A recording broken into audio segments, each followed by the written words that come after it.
What's up, guys? Welcome to Fold Out Fellowship, a podcast geared for high school and college students. This is where we're going to have great conversations about faithful living in today's world. We just hope that you sit back, relax, and enjoy this week's episode of Fold Out Fellowship.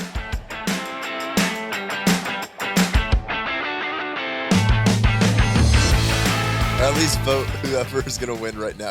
Yeah, maybe I'd have to do it before the first game's over. Yeah, Maybe. before the first game's over.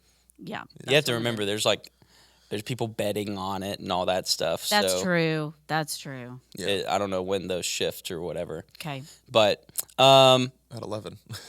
yeah, well, yeah, March Madness. It's crazy. You know what's crazy? That It's we're madness. on episode 8 of Fold Out Fellowship. Yeah. Welcome. If you're listening to us on Spotify, Apple Podcasts, or YouTube, wherever you're listening in, my name's Ashton. You can call me Poysky, and we are here live in the podcast studio with two great friends of mine. We've got Mitchell Kearney, Kearney. Kern Dog. Kern Dog Kearney. Yep. And then we have Mrs. Colonel. Rachel Poysky. Yes, you got my name right, not his. That's pretty shocking. Well, yeah. We have Do some people say Poysky? Oh, Everyone. Poysky, Poysky, Poysky. Posky? Yeah, There's a Y. You'd, there's no A. yeah. What? It's weird. Well, Weird. well, I'm glad to have you guys with us. The topic for today is a topic I think that's very prevalent. It's very popular right now. And that's kind of like this consumer culture we've got regarding ministries and regarding churches and regarding just attending and finding a church. It's kind of just a popular thing. I've heard church shopping from so many friends of mine for a few years now. It just seems like they're continuously church shopping. And then I think with our students, there's almost like a ministry hopping instead of ministry shopping going on. And I kind of just wanted to pick y'all's brains on that, you know. Why do y'all think this like consumer mindset is so big these days? Like why is everyone going to church or going to youth ministry with like this consumer mindset? Yeah, I don't think it's something new. I think it's something that's always been around, but it's still an issue, you know, where it's like everybody's going to church to say, you know, like, what's in it for me? Like, do I like the music? Do I like the youth director? Do I, you know, are my friends here? And it's just like, but you know what? Adults do it too. Like, it's not just kids. Like, Right. you know, I think, especially, well, I shouldn't blame the baby boomers, should I? That's not a good look. Are you I'm not a baby boomer. You're not I don't know what that age Anyway, group is. but I was reading something about like in the 70s, the baby boomers kind of coming of age, and they definitely were looking for like entertainment. According to the article, I didn't say it, you know, and so the church started bending a little bit. So I think it's like, is it like the church's problem too that, you know, we're trying to like provide entertainment? Yeah. And we shouldn't be, like, you know, but how do we also want people to be here and connected?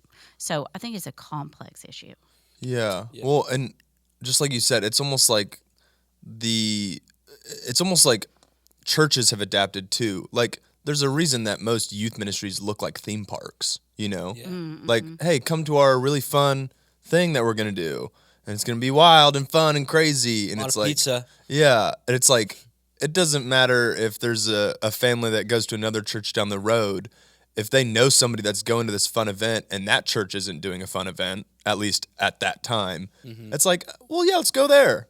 And then you just go. And it's like, sure, it's like $10, $20 or something, you know, whatever. Yeah. And then, like, when another one comes up from another church down the road, maybe you've never even been there, but it's like, oh, let's go there. So it's like you're just shopping around for what the most fun thing is going on, at least in youth ministry. Yeah. And it's like all these youth ministries it's so, like, weird if you think about it. Like, we're all just, like, trying to do more fun things to get more kids to come. And then, like, while they're here, where it's like, maybe you're at, like, a water park, and you're like, all right, we're going to read a little bit of the Book of John, though, and then we're going to go on water slides. You know, we kind of, like, just tack on the spiritual elements, and it's like, it just feels so consumery in America and Right. like icky, you know? Yeah. It's weird. And it's an interesting thing too, because it's almost like it's a dangerous game that I'm just thinking from a youth ministry perspective. Like that, it is a dangerous game because you do want it to be fun. Like you want your kids to feel a warm welcome, and you want kids to feel like comfortable inviting their friends, to maybe hear about Jesus for the first time. Like those aren't bad things. But yeah, what if it turns into your whole approach to the program, to what you're talking about, to conversations with students, is to just get those numbers to stay rather than the good news you're giving to the, speaking truth rather than what sounds good or what feels good. And I think that's it's a dangerous game. Yeah, well, and it goes back to community, right? Right. Sorry, I didn't mean to cut you off. Oh, that's Go for okay. it. Yeah. Well, and also it's like it's the heart of the matter. It's like what heart do you bring to church? I mean, for both, right? Yeah. For the church, it's like, we want it to be fun, but it's like, are we trying to do that to outpace another church, or which that's not the point, right? It's like, do we want to create an inviting space where people can encounter God? That's the heart of the matter. Yeah. And for students coming, it's like, are you coming to this like because you have a heart for God? And of course, we want you to have fun, whatever. But what is your heart saying? What are you bringing to what are you bringing to coming to church? Yeah. And my follow-up question to that intro is is church. So say you're a young family, you just moved to Houston. You have 3 kids, one in middle school, one in elementary, and one that's really young. And you are in the season of quote church shopping.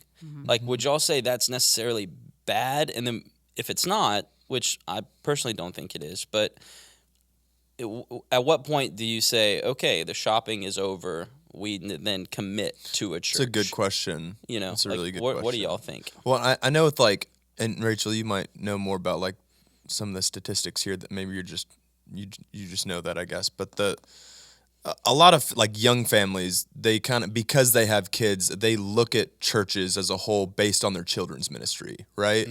I think that's And pretty their youth commonplace. ministry. Yeah, it's like they want to know, they're kind of coming back to church maybe because their family is now growing, and they're like, okay, well, we want something good for our kid, and then they kind of just tack on, but it's like kid is first. It's like, what's their children's ministry, their youth ministry, maybe their daycare if they have a school, like MDPC has. It's like, what can we, which I guess is kind of consumery, but at the same time, it's like you're looking out for the future of your kids. So it's not the worst thing to do, know? Yeah. But it starts there, and I think that's where the shopping starts. It's like, oh, well, this church has a better, we like the children's person more, and they connect, and we like the space more, and then you just start kind of picking and choosing.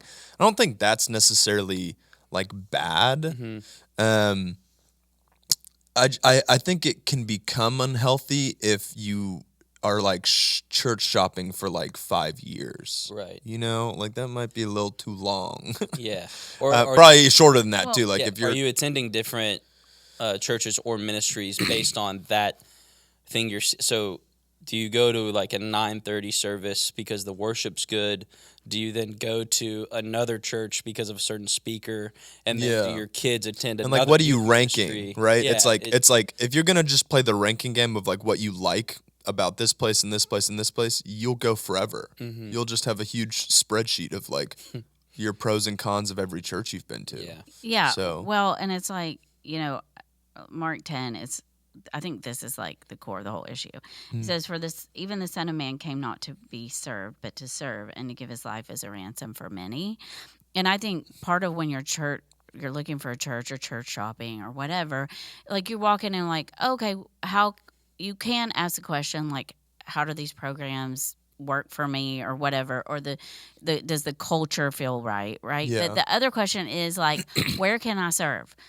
Is there a place here for me to serve? Is there a place here for me to be connected? And I think that's the question we don't walk into. That's the problem. We walk into a church and we're like, I like the music, I like the speaker. It's all selfish. What am I getting? They have What do a I coffee get? bar and the bathrooms are really great, And instead you should be walking in and saying, is this a place where I see that God could use me, like in this community?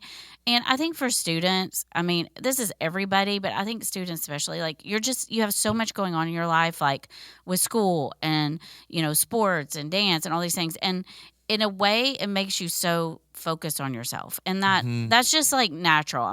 That's not critical. It's just natural.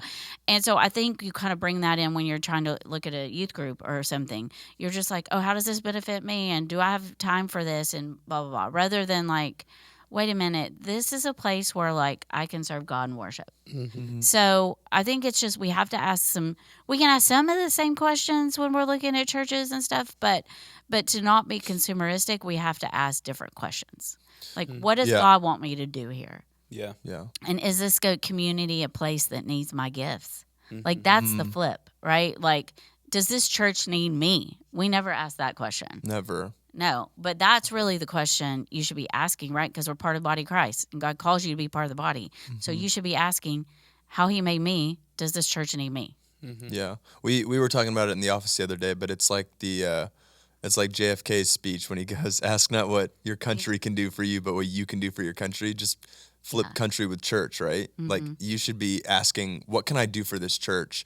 And I want to highlight real quick, I don't know if you'll ever give this a listen. I'll tell them about it. But one of my friends, his name is Andy, and his wife, Sarah, they live in Bryan, like College Station area. And something they've done, which is really cool, they just plugged into the church that was geographically closest to them, for better, for worse. And I might butcher this. They might not be doing this still, and they're kind of parts of other small groups and stuff, I believe. But they just did that for like, at least for Sundays, for better, for worse. Like, we're not going to be like, oh, we don't like the guy, like he doesn't really connect. They're not going to go on all these like checklists. They're just going to be like, this is the local church. Like, these are the community. Ideally, this is the community of believers that are close to where we live, and they like the feeling of like, you know what?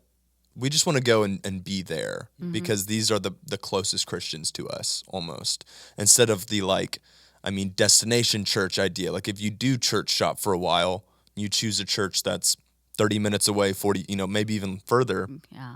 It's like, you don't know anyone there. How can you plug into the community? It's going to be harder to serve regularly if it's really far away, things like that. So I just want to highlight that because I thought, that was different. When they told me that, I was like, that's a lot different than I feel like people our age who are what's normal? Church shopping or like looking for a church if they move to a new city or whatever.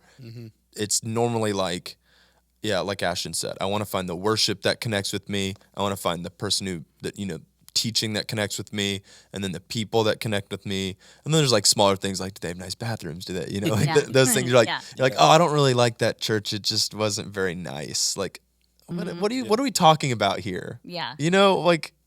I'm sorry, the bathrooms aren't nice. Like, is that really high on the list? Yeah. So, but I just thought that was cool. And I think that there's something to say about serving the community and serving like right where you are, instead of, you don't have to. You can, but you don't have to go around and look for something, especially if it takes a long time. You can serve right where you are. So, yeah. The consumerism thing for, I think specifically the high school students, but middle school I think goes through this as well. Like I want to, preface that I don't think it's a bad thing at all that our kids have so many choices of ministry to go to and interact with and to lead on and to go on mission trips. Like there's so many choices for them. And some of the guys that I've gotten to have these conversations with, it seems like they're almost like filled up in schedule due to different church events. And these are, it's like 3 or 4 different denominations of churches, a lot of different aspects of like, these churches have their own personality and, their own teaching and their own worship, like all that stuff. And that's fine. But they're shopping so much, like seeking those like little, I think easy to say, like fixes of like, this is what I want to do because this is all my buddies are doing, and this is the fun thing to do on a Tuesday. Because maybe it's not like they're trying to shop. It's just like, well, this church over there is doing a really fun thing, and like some of my friends are going, so I'm going to go to it. Yeah. Even if that didn't have the label of church to it, kids tend to just do the fun things that are around them in their free time, right? So like if a bunch of churches are doing a bunch of different events and none of them really overlap, they're all at different times, it's like, why not just go to all of them? You know, I mean, there's really no harm in that. Right, because I mean, growing up, for me, I didn't really have that option. Right. There weren't churches like a close vicinity. And I guess like that's the learning piece about like where we are located geographically in Houston. But how do we encourage our students to just buy into one of the ministries to buy in, meaning prioritize like where you can serve? And I'm not talking only about MDPC. Like the world is bigger, or this is far bigger than just us. But you know, just how do we encourage our kids to look past the surface level consuming and like seek a place where they can feel comfortable to dive into the deep end, you know, and just really just plug in. Yeah. How do we push them back? I think that's the problem with doing a lot of church shopping and hopping is you don't like build roots. You don't have deep roots and deep connections and deep relationships with people, which is part of what we're supposed to do as believers, you know? And I think that's where the problem comes in, because it's like you go to one thing on Tuesday, hey, and then you're not back again for another month to that thing. And where are the roots? Where are the relationships? And it's like God calls us to be the body of Christ, like believers together. And it feels a lot more individualistic, you know, like I'm going to this for me and this for me. And it's like you don't get into the hard work of the body of Christ until you have deep relationships. And that's like where Christ like forms you, right? And so that's part of the problem too. It's not just like, you know, it's like I love that, you know, our students are in a lot of different things and they're getting a lot of great teaching and things like that. But relationally, are you digging in and building strong relationships and roots in one place and serving in that place? Yeah. I think the serving piece gets lost. Yeah. Yeah. And like anchoring it in truth too. Like discerning wherever the place is that you want to get, you know, deeper in relationships there and buy in and go serve, you know, is the core of what they're teaching, is the core of what they believe in and what they're pushing you toward. Is it the truth? And is it Jesus? You know, and if it's outside of that, then you grow in a relationship with Jesus, and through prayer, hopefully the Spirit discerns for you, you know, where to dive in. But it's like, you know, part of the path of discipleship. It's like if you're a high school student, on some level, you know, especially if you're just like deep in your faith, you're trying to follow Jesus, then you should be trying to mentor and pour into younger students and kids and things like that. And if you're not rooted somewhere, you can't do that. Yeah. And so I do see we have some great, you know, high school students who are serving in children's ministry and middle school ministry, and they're putting in roots, like they're doing it the right way, you know. So, and that doesn't mean they don't occasionally go to another church or do something else, but again, it goes back to the heart of the matter that they know, like, this is the place where I want to be connected, where I want to serve. Yeah. Mitchell, did you have something? Well, I'm thinking back to like when I worked at a church in Austin, and we had we had students that had deep relationships with each other. Like, you know, they were this friend group, and they would jump around together to different churches.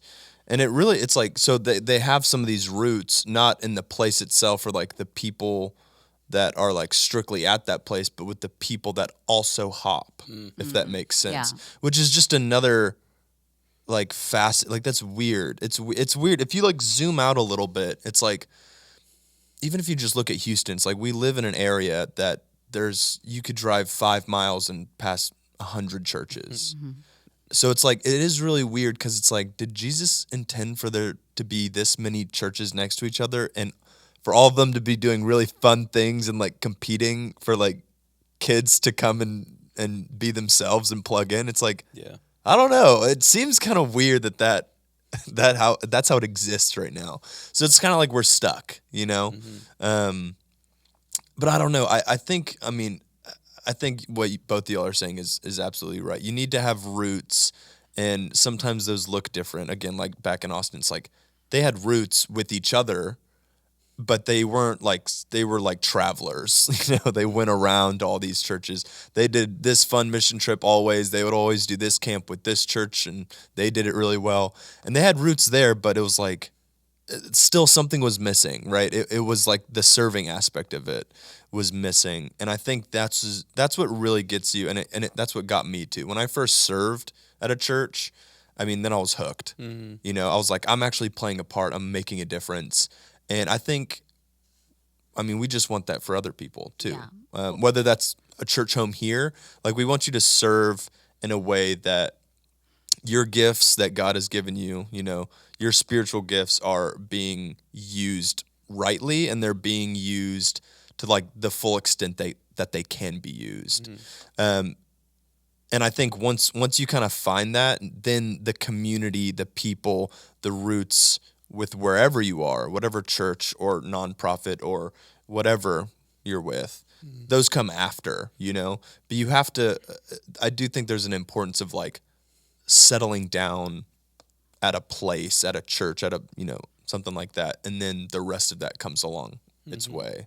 Well, and yeah. I think it's also about when you kind of, look differently at where you're going. One of the things you're asking too is like, who's at that church that can pour into me, like who can give me wise counsel. And if you're just leaping from program to program, then it makes it hard for the leaders like you all, to really connect with students. And I think that's something that, like, the students should be asking, like, this is not just about a program. This is like, where can I find some people to mentor me?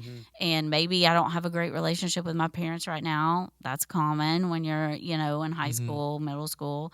So it's like, but I still need adults. You still need adult students who are like, who love you and care about you. And if you keep coming to the same place and say, okay, where are these adults that can pour into me? When I feel like I can't go to my parents right now or something like that.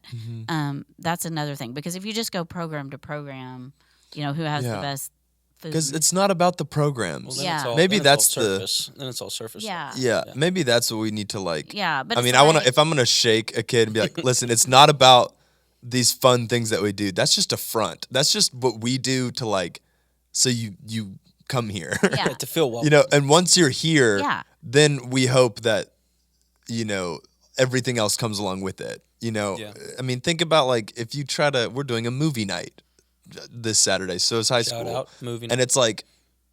it's like, okay, if we get down to the nitty gritty, why are we doing that? We're not doing it to watch a movie. We're not doing it for the movie.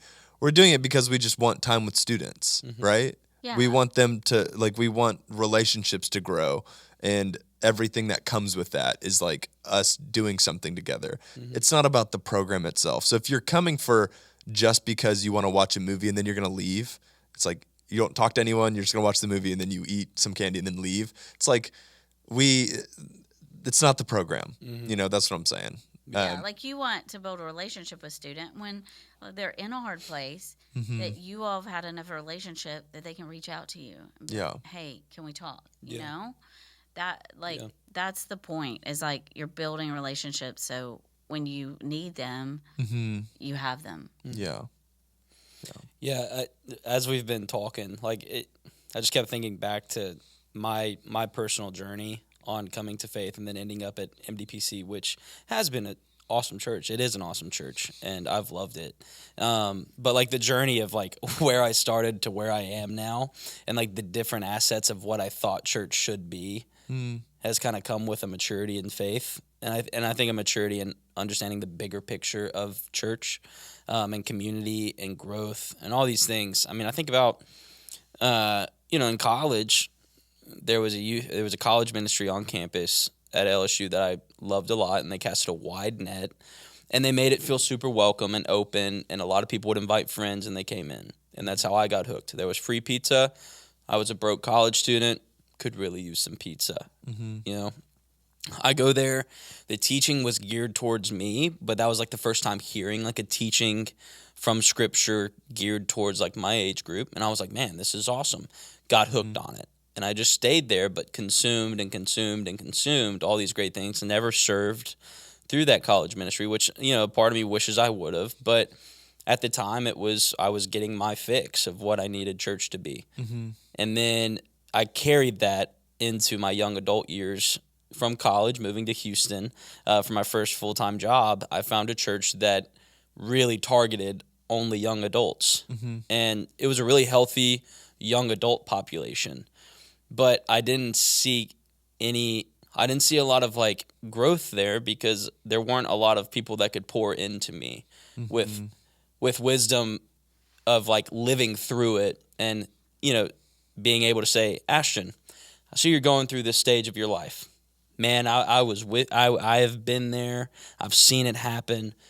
Here's how God led me through that. So I didn't have a lot of that, but I was getting my fix of still like geared towards, I'm going to find a church that speaks to me, and then I will get my Sunday fix out of it. And then God's going to work in me to then go serve somewhere else, and then getting hired at MDPC and starting work here and seeing how that demographic has now shifted to where it is a full circle church. There's nursery all the way up to young adults and adult ministry and beyond that. And I've seen so many great mentors here, so many great, awesome people that have either gone through the things I'm currently going through or have like an insight for me. And then me getting to lead youth and give what I've experienced to the high school students. Mitchell, seeing you pour into the middle school students, and then we get to say like we're being poured into as well, because if you want to pour into someone, you got to make sure they're being poured into as well, or somebody's going to run dry at some point. And so, yeah, anyways, that was a long rant, but it just made me think about like I too struggled with consumer mindset. Yeah, but I want to say something about that because I think that you make a good point, is whether you made it or not. Okay. But probably not. But sometimes, like, He's like, if you're, sometimes if you're just coming to faith, or you're coming back to faith, or you're struggling with your faith, it's okay to like not be like, where am I going to serve? But just to be like, okay, let me go and sit and worship. Let me go and sit somewhere where I feel comfortable in church. And like, just let God, pour into me and the Holy Spirit speak to me and all that kind of stuff. And so I think that's okay too. So I don't want like somebody listening to be like, I don't even know where I am in my faith. And now you want me to go like serve somewhere, and it's like, no, it's okay. Like, it's okay to go and just sit in a church and listen and receive. There's a time in your life for that. And then, but it's like, if you kind of feel like you're really like, you're a disciple of Jesus and you want to be growing, then that's not the right, you should be doing more, So I think people listening are probably different paths, right? Where they're like, someone's like, I just, broke up with my boyfriend. I'm failing all my classes. I have no energy to do anything. And it's like, cool. Just go sit in, high school connection and just receive, right? But then if there's somebody else who's like, I know people have been pouring into me and teaching me and I should be giving back. It's like, yes, then you should be giving back, So I think everybody, it's like sometimes you get carried and sometimes you carry, and you have to figure out where you are in that process. That's good. Yeah. If you're being like that, if you need to be filled up, go be filled up. But if you feel like you're full, it's time to pour out. That's good. That's profound. That's good. Say what? You just said something profound. I like it. Oh, cool. Okay, sweet. That's the whole church loop. Ashton just figured it out. He did. He solved the mystery. Yeah. Say it again. Are y'all mocking me? No, it was good. It was good. No. Sometimes, oh my gosh, I'm sorry, Ashton. Sometimes my voice just fluctuates in a way where I just sound like such a jerk. But that was good. It was good. I also just can't. Sometimes I can't read it if somebody's being sarcastic. And No, it's not you. It was me. It sounded jerky, didn't it?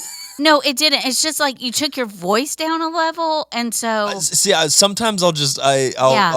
Yeah. I'll say it again. I'll say it again for the listeners. I think when you're feeling empty and you need to be poured into, go find a place that is giving you life, and you feel yourself being filled up. But once it comes time where it hits that max fill spot, it's time to start pouring it out again, because somebody else around you in your circle may need to be filled up. Yeah. And that's where like the deep relationships with where you are happens, you have to find one well to fill you up, you know, and then to pour it out again. And then when you're pouring it out, if you feel empty, come back, you know, and be filled again. We could just get 2 glasses of water, one empty and one not, and we could just do this and be like, Yes. this is what Where it is. are you? This is it right here. Yeah. You know, but True. yeah, and it's like, I always mention on the podcast, I don't want to discount where people are right now, especially our younger listeners. I do not want to discount the stage of life they're in or the choices they're getting. Like, it's an awesome opportunity to have so many ministries that are reaching out to you. Like, that's awesome. Yeah. And I always tell my boys, like, guys, if you have the program that is on Wednesday night, if you have the program here with me or a program elsewhere, and if you feel led to go to the program that's elsewhere, that's ministry and it's speaking truth, go do it. Like, I'm not going to be offended that Jesus is teaching you something, you know? It doesn't have to be from me, but be poured into somewhere, and don't feel guilty about it. Like, don't feel, you know, because that's where the church shopping is dangerous. Like, you want to just, like, I don't know, you build so many, like, lukewarm relationships where you're, like, jumping around and, like, trying to satisfy people instead of, like, go where you're filled. Yeah. You know, and so just be discernful, know where you're filled, and pour into it. And I mean, I don't know if we have many middle school listeners, but I find it like most middle schoolers just go where their friends are, right? And it's scary. It is scary to make new friends. For sure. And a lot of the time we sit with just the people we know. You walk into a room, I mean, Yep. even adults, everyone is guilty of this. You walk in and it's like, I could go talk to those people I don't know. Or like, oh, there's like Ashton, Amanda, Hillary, Rachel. Like, I'm gonna go over there. I mean, look at our staff meetings. Like I was gonna say that too. we It's all like just we sit walk at into the staff, tables. everybody goes to their own department. Yeah, Oh my God. and it's like Come on. we do these things. It's like, all right, you got red. Like, red. This is the red Need a new table. friend. It's like we still do that as adults, right? Yeah. But it's like, I don't know. I really want to encourage, like, just like what Ashton's saying. It's not so much like, oh, I'm gonna go to this youth ministry tonight because like all my friends are going. Sure, but if you just go and do whatever your friends do all the time, and they're just jumping around churches too, then you're never gonna find a spot where like you're challenged or where your faith can go deeper or where you can, you know, feel comfortable maybe asking an adult leader or like a leader like tougher questions that you're like, oh man, I don't think I should ask this in church. It's like, well, no, you can ask it here once you feel comfortable. You don't just ask something like that or, you know, I mean, it's not like your first event that you go to at a random church. You're like asking the youth pastor huge questions. It's like you want to ask someone you like know and someone that like knows you and built why the you're asking it, you know, and actually learn from that. So, but yeah, I just feel like, I mean, even with high school, I mean, I know I was like this in college too. So it pertains to all of us. It's not just middle schoolers, but we go to where our friends are, but it's like, if we're truly talking about church and establishing roots, then like, again, the community will form around you, you know, community will happen.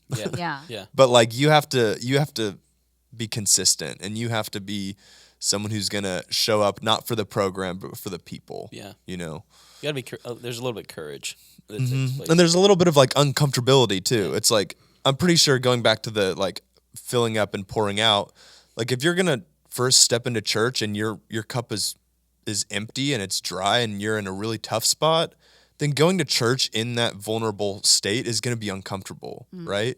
But then slowly but surely, as people start pouring into you, whether you hear a cool lesson or you have this awesome worship experience or, you know, maybe you have this like mentor that you find and you start like just following them and mimicking them and like, I want my life to be like your life, then your cup will slowly get filled up. And then once it's full, there's almost another, again, you go to the next step. Now it's a little uncomfortable. Like, I'm full, I want to serve, but if I'm not serving, then I'm just like walking around confused. It's like, well, then go be uncomfortable. Yeah. Go on a mission trip that you wouldn't go on, or go, you know, I still feel uncomfortable going to like middle school lunches. I mean, they're terrifying.